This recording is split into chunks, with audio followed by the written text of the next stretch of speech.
கற்பனை பண்ணி பாருங்க. ஆகாயத்திலிருந்து ஒரு 20 அடுக்குமாடி கட்டிடம் தீப்பிடிச்சு பயங்கர வேகத்துல கீழே விழுது. ஆனா அத 2 ராட்சச இரும்பு கைகள் அந்தரத்துல அப்படியே லாகவமா பிடிக்குது. இது ஏதோ ஹாலிவுட் பட காட்சி இல்ல, ஈலான் மஸ்கோட ஸ்பேஸ் எக்ஸ் ஸ்டார்ஷிப் செஞ்ச நிஜமான மேஜிக். ஆனா அதே நேரத்துல இன்னொரு பக்கம் நம்ம இஸ்ரோ இந்தியர்களை முதலா விண்வெளிக்கு அனுப்ப ஒரு மிகப்பெரிய வரலாற்று சம்பவத்துக்கு தயாராகிட்டு இருக்கு. 2026ல விண்வெளி யாருடையது? ஈலான் மஸ்கா இல்ல இந்தியாவா? Welcome to explore beyond.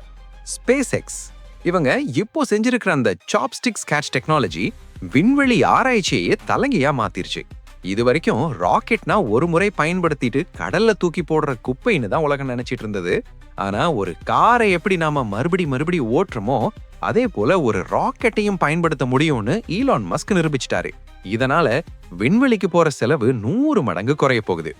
அவரோட இலக்கு ஒண்ணுதான், 2029க்குள்ள செவ்வாய் கிரகத்துல மனுஷனை தரையிறக்கணும், அங்க ஒரு நகரத்தையே உருவாக்கணும். மஸ்க் செவ்வாய் கிரகத்துக்கு திட்டம் போடுறாருன்னா, நம்ம இஸ்ரோ ககன்யான் மிஷன் மூலமா இந்தியாவுக்கான ஒரு மிகப்பெரிய சிம்மாசனத்தை விண்வெளியில போட்டுட்டு இருக்காங்க.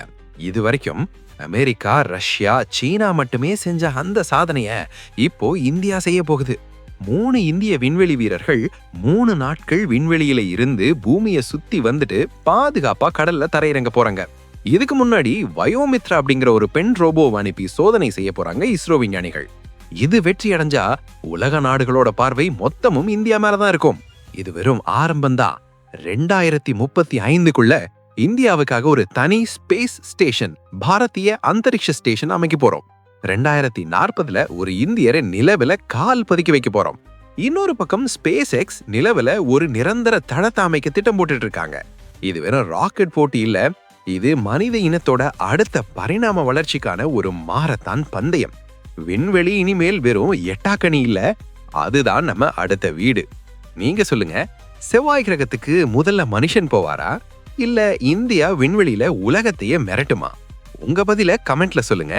விண்வெளி மற்றும் தொழில்நுட்பத்தின் அதிசயங்களை தொடர்ந்து பார்க்க எக்ஸ்ப்ளோர் பியாண்ட் சேனலை இப்போதே சப்ஸ்கிரைப் பண்ணுங்க. விண்வெளியை கடந்து பயணிப்போம். Signing off, explore beyond.